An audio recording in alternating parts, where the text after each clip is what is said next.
চাচা এখন কেমন আছেন? বাবা মতিন, আমি ভালো নেই রে বাপ। জ্বরে গাটা পুড়ে যাচ্ছে, মনে হচ্ছে আমি আর বাঁচবো না। এসব কি বলছেন? আপনার কিছুই হবে না, আপনি সুস্থ হয়ে উঠবেন। কি দিয়ে সুস্থ হব রে বাপ? যে রোগ হয়েছে এটা সারাতে নাকি অনেক পয়সা লাগবে, সাথে ভালো মন্দও খেতে হবে, কিন্তু পয়সা পাবো কোথায়?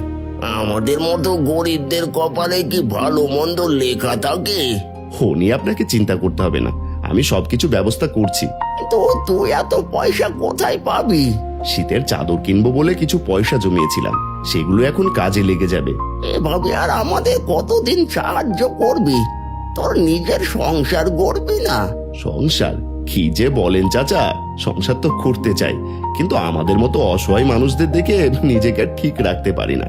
তাই প্রতিজ্ঞা করেছি, যতদিন না এই গ্রামের সবার কষ্ট দূর করতে পারবো ততদিন সংসার করব না। এই ছোট, খাবারটা ধর, আমি চাচার জন্য ওষুধ আর ভালো মন্দ কিছু কিনে নিয়ে আসি।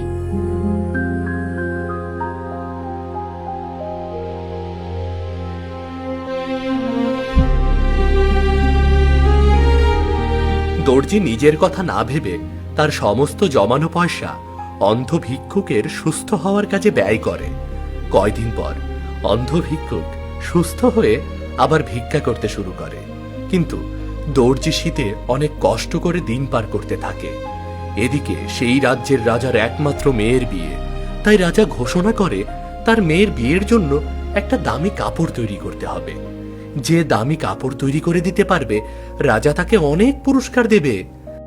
রাজার কথা মতো পুরো রাজ্যে ঘোষণা দেওয়া শুরু হয়। শুনুন শুনুন শুনুন, মহারাজ ঘোষণা করেছেন যে রাজকুমারীর বিবাহ উপলক্ষে রাজকুমারীর জন্য বিশেষ পোশাক তৈরি করতে হবে। যে মহারাজের কথা মতো পোশাক তৈরি করতে পারবে মহারাজ তাকে 1 কলস সোনার মোহর উপহার দেবে। শুনুন শুনুন শুনুন। মহারাজ এমনটা ঘোষণা করেছেন, তাহলে তো একবার মহারাজের কাছে যেতেই হয়। মহারাজের এমন পুরস্কার পেলে আমার সব স্বপ্ন পূরণ হয়ে যাবে, গ্রামে আর কেউ অভাবী থাকবে না। যাই, মহারাজের কাছে যাই।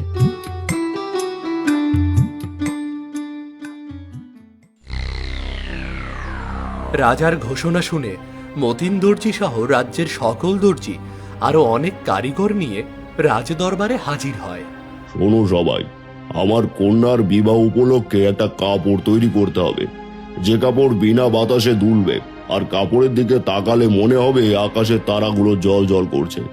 এমন কাপড় যে তৈরি করে দেবে তাকে আমি 1 কলস স্বর্ণ মুদ্রা পুরস্কার দেব, আর যে এমন কাপড় তৈরি করতে পারবে না তাকে কঠিন শাস্তি পেতে হবে। এবার বলো, তোমরা কে কে এই শর্তে রাজি?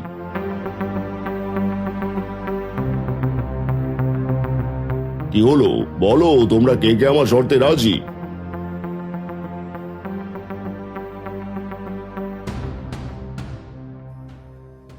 কি সবাই তো ভয়ে পালিয়ে গেল, কিন্তু তুমি দাঁড়িয়ে আছো কেন? তুমি ভয় পাওনি? না মহারাজ, আমি ভয় পাইনি। আপনি যেমনটা চেয়েছেন আমি তেমন কাপড় তৈরি করে দিতে পারবো, কিন্তু না পারলে কঠিন শাস্তি পেতে হবে, আর আমার শাস্তি কিন্তু মৃত্যুর চেয়েও যন্ত্রণাদায়ক। আমি আপনার শর্তে রাজি, আমাকে একবার সুযোগ দিন। বেশ, সুযোগ দিলাম। আগামী 3 দিনের মধ্যে এমন কাপড় তৈরি করে আনবে, নয়তো তুমি তোমার শর্তে হেরে যাবে। যথাজ্ঞা মহারাজ। বেশ, এবার গিয়ে দ্রুত কাজ শুরু করো, যাও।